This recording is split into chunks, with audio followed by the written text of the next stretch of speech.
We're trying to reduce the prison population. We're trying to end mass incarceration. I gave her my whole rapid. But in America, we don't talk about slavery. We don't talk about lynching. We don't talk about segregation. And because of that, we don't have a healthy relationship. My work is, of course, on criminal justice reform and on changing the narrative around race and poverty. The Congressional Black Caucus Foundation is honored to present the 2018 ALC Co-Chairs Award to Bryan Stevenson for his exemplary leadership in social justice advocacy on a national level.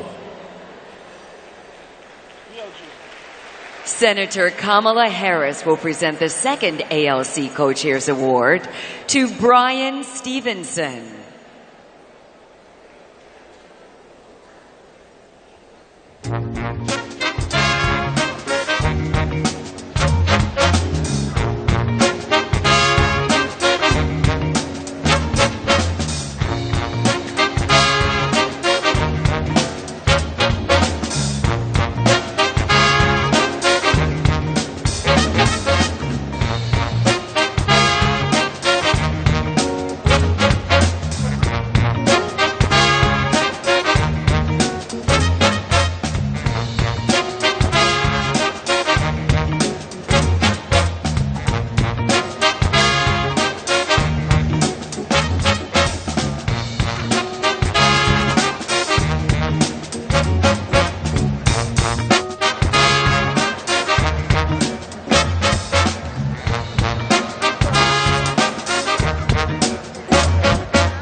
So there are words that have been spoken, and the words are this: each of us is more than the worst thing we've ever done.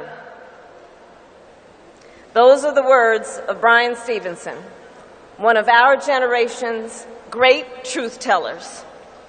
Bryan Stevenson has figured out that if we're ever going to deal with our broken criminal justice system, if we're ever going to deal with our nation's painful history, if we're ever going to address the distrust in our institutions and leaders, we have to speak truths, uncomfortable though they may make people feel. And that's exactly what he has done. He has done it in his TED Talk, titled "To Talk About an Injustice," which has been viewed more than 5 million times. He has done it as the author of the New York Times best-selling book, Just Mercy, which is one of a handful that sit next to my desk. He has spoke truth in a way that has earned him an NAACP Image Award and a MacArthur Genius Fellowship. And his words have resulted in action. Because of Bryan Stevenson and the Equal Justice Initiative, folks, hear this. Because of Bryan Stevenson and the Equal Justice Initiative, over 125 wrongly condemned prisoners on death row have won reversals, release, or relief.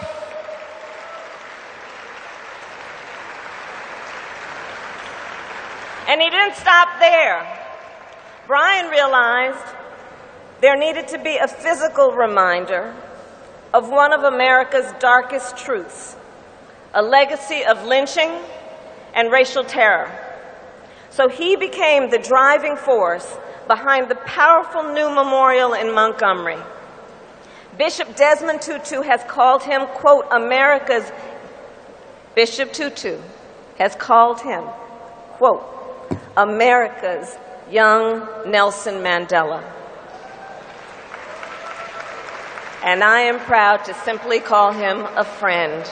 Welcome, Bryan Stevenson.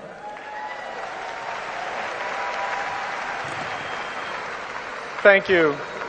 Thank you so much. I first want to just invite everybody here to come to Montgomery. If you haven't been, we invite you to see our National Memorial for Peace and Justice. We want you to come to the Legacy Museum. And we built these sites because we believe that we need to tell the truth about American history. I don't think we're free in America. I think we're burdened by a history of racial inequality, and I believe in truth and reconciliation. I believe in truth and reparation. I just believe that truth and reconciliation are sequential.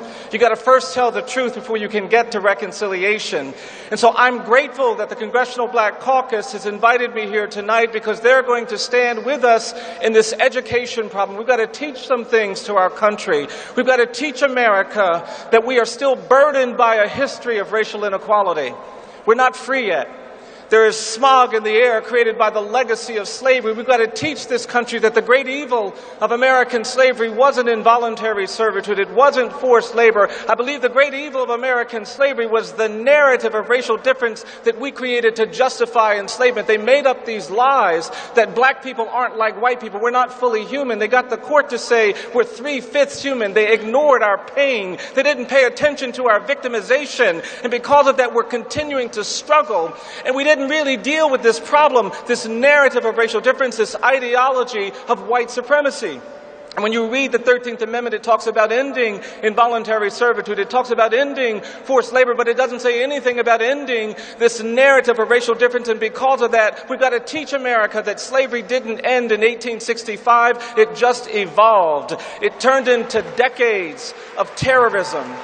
We've got to teach them about the black people that were pulled out of their homes and burned and drowned and menaced and hanged throughout this country. We've got to teach them that older black people are saying to us every day, they say we get angry when we hear about people talking about how we're dealing with domestic terrorism for the first time in our nation's history after 9/11. These older black people are saying, look, we had to worry about being terrorized all of our lives. We've got to teach our country that the demographic geography of this country was shaped by racial terrorism. We've got to make them understand that the black people in Cleveland and Chicago and Detroit and Los Angeles and Oakland did not go to those communities as immigrants looking for new economic opportunities. They went to those communities as refugees and exiles from terrorism in the American South. We've got to make our country understand that there's still a presumption of dangerousness and guilt that burdens black and brown people, and we are not free yet. We've got to make them aware of the fact that 1 in 3 black male babies in this country is expected to go to jail or prison, and that's not right. We've got to make them understand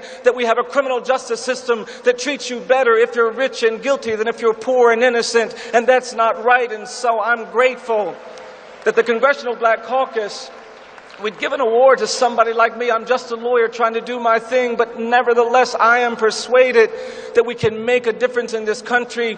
And I'll end with this. I'm from Alabama. And I meet amazing people in Alabama, and I was giving a talk, and an older black man came into the church where I was talking, and he was looking at me sternly and angrily, and when I finished my talk, he came up to me, and he looked at me, and he said, "Do you know what you're doing?" And I just stood there. And then he asked me again, he said, "Do you know what you're doing?" And I mumbled something. And then he said one more time, he said, "Do you know what you're doing?" And then that older man looked at me and said, "I'm going to tell you what you're doing." And this man looked at me and he said, "You're beating the drum for justice. You keep beating the drum for justice." And I was so moved by what that man said. I really was. I was also really relieved because I just didn't know what was about to happen. And then this older man pulled me into his wheelchair. He said, "Come here, young man, I'm going to show you something." And he turned his head. He said, "You see this scar I have on my right ear?" He said, "I got that scar in Greene County, Alabama, 1963, trying to register some people to vote." He turned his head. He said, "You see this cut? That's my cut. I got that in Philadelphia, Mississippi, 1964, trying to register people to vote." He turned his head. "You see this dark spot?" He said, "That's my bruise. Got my bruise in Birmingham, Alabama, 1965, trying to register people to vote." And then he looked at me and he said, "I'm going to tell you something, young man." He said, "People look at me, they think I'm some old man sitting in a wheelchair covered with cuts and bruises and scars." He said, "But I'm going to tell you something." He said, "These are not my cuts. These are not my bruises." He said, "These are not my scars." He said, "These are my medals of honor." And so I'm excited tonight to be with the Congressional Black Caucus because I believe together we can do some things. And I think they're saying to me with this award to keep fighting. And because they're saying it, I'm going to stand even when some people say sit down. I'm going to speak even when some people say be quiet. We're going to keep fighting to do justice. And I'm not worried that when you stand in front of people who are angry and hostile and bigoted, you do get cut, you do get bruised, you do get scars. But tonight I believe that those scars and those bruises and those cuts are the way we earn our medals of honor. And I'm grateful to be encouraged by all of you. Thank you all very, very much.